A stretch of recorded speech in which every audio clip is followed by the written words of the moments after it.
Welcome to our second quarter market update from Jon Giordani, the Chief Investment Officer at Planning Solutions Group. Markets have come a long way over the past 12 months. Back then, investors were very worried about several items, including the collapse in energy prices, a potential U.S. recession, weakness overseas, and of course the upcoming U.S. election. The focus continues to be on D.C., and on the left is the list of initial policy items of the new president. Recall we discussed many of these items in detail during the last update in January. The U.S. stock market has rallied since the election in anticipation of these pro-business policies being implemented by the new administration and the Republican Congress. In January, we cautioned that these were just concepts and that we had not seen any legislation pass yet. With the recent failure to implement healthcare reform, investors have started to wonder what this means for other agenda items, especially tax cuts and infrastructure spending. Besides political roadblocks, the new administration is facing fiscal headwinds. To the right is the chart of the U.S. debt. Over the past years, it has more than doubled and will soon surpass $20 trillion. Most of the items on this list will cost a lot of money, and I'm just not sure how we're going to pay for them. New spending or tax cuts will add to the overall debt level, which is already high and set to increase going forward. While I don't think the honeymoon with the new administration is over yet, this does highlight how difficult it is to get major policy items enacted, even with one party dominating. Most likely, we will get watered-down versions of initial plans, possibly a smaller infrastructure bill and more moderate tax cuts. Still good news for markets, but maybe just not as much as they were initially hoped for. Looking back at history, it's not uncommon. A president does not get everything he wants. Turning to the economy. Globally, we're seeing signs of acceleration this year. This is after 2 years of subpar growth. As shown by the JP Morgan Asset Management heat map at the right, manufacturing is picking up steam around the world. Green indicates expansion, while red indicates declining activity. Europe is recovering as confidence improves and the fallout from Brexit looks less than initially feared. Emerging markets are showing signs of stability as commodity prices have rebounded along with demand. We do not see signs of a recession developing in the U.S. this year, especially if we do see tax cuts and/or infrastructure spending enacted. There are plenty of risks that could derail the positive numbers we are seeing. Near term, we will be watching these developments, especially in North Korea and the upcoming French elections. Last year, we spent a lot of time discussing our worries surrounding corporate earnings recession. After 6 quarters of negative earnings growth, corporate earnings were finally positive in the fourth quarter of 2016.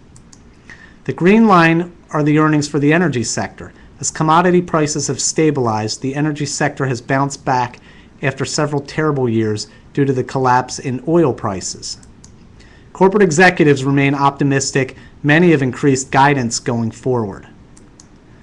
Similar to the manufacturing data we looked at on the last slide, it's just not a U.S. phenomenon. For the first time in a couple of years, international profits are also moving higher. All good news. Since our last presentation, the Fed decided to raise short-term interest rates. This is their third hike since late 2015.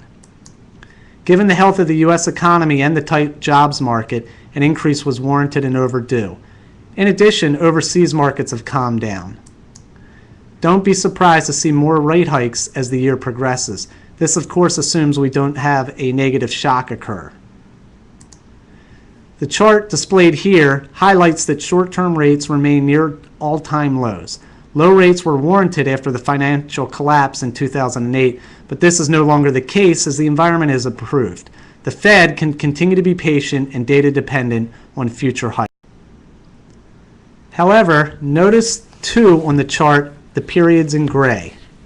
These are U.S. recessions. Prior to every recession, notice how the Fed was raising rates.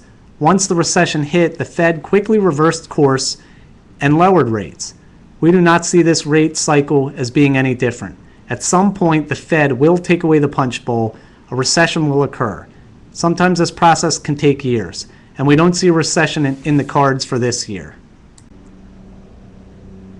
Given the benign backdrop discussed in the prior slides, risky assets have rallied this year. As of mid-April, global equity markets are up 5.9%. International stocks are ahead of U.S. stocks for the first time in what seems like eternity. In prior updates, we have highlighted that while U.S. stocks have been the top-performing equities, investors shouldn't ignore the rest of the world's stock markets. It is very rare to see such a wide disparity in returns between U.S. stocks and the rest of the world. Historically, over full market cycles, U.S. and international stocks returns are much more similar than what has occurred in the past 10 years. Switching over to bonds, fixed income, including both U.S. taxable bonds and tax-free and municipal bonds, have bounced back after a disappointing 2016. Recall bonds are for income and stability. Notice the difference in worst 1 year's performance between bonds and stocks. Stocks have lost 37% or more in a bear market in a calendar year, while bonds have barely declined. These differences highlight the benefits of diversification. And one additional comment on the stock market.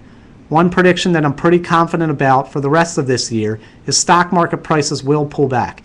And why is that? Well, let's take a look at history. Generally, we see 3 or 4, 5% or more declines each year, and it's pretty common for a 10% or more correction during the year. In fact, the average decline during a calendar year is over 14%, and a full-fledged bear market where stocks lose 20% or more happens once on average every 3.5 years. And don't let this volatility derail your plan, and remember, market timing does not work. As a follow-up to my earlier comments on international stocks, here's a study from BlackRock, the world's largest asset manager. The data shows that the typical U.S. investor has a majority of their portfolio exposed to only U.S. stocks, as shown here in blue.